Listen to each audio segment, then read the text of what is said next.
Hello all. In this video, I will be explaining some basics behind phylogenetic trees and evolutionary relationships using sandwiches as a medium. First, let's get some definitions. An operational taxonomic unit, or OTU, is a term used to classify groups of closely related individuals on a phylogenetic tree.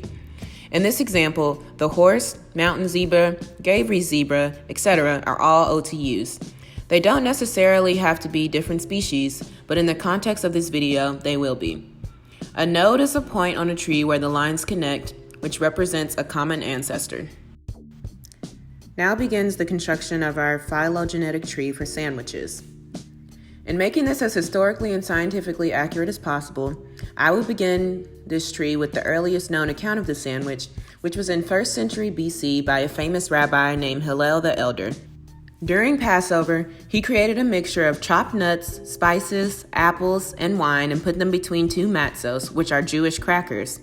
The Hillel sandwich was named after him, and this is where we will begin our tree, with the Hillel sandwich marking the earliest known sandwich, or the outgroup for this tree. An outgroup is a OTU that diverged earlier than the other OTUs in the tree, and this allows it to be rooted.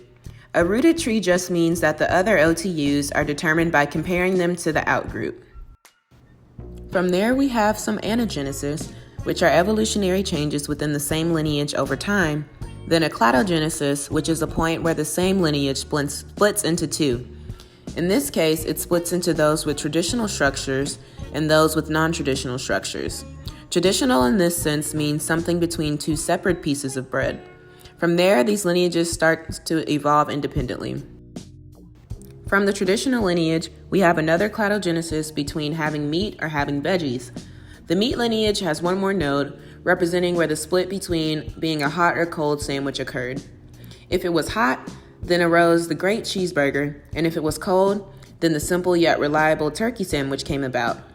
For the veggie node, we have the vegan branch, which led to an avocado and roasted veggie sandwich, then the non-vegan option of a Mediterranean veggie sandwich from Panera Bread, which actually has feta cheese in it.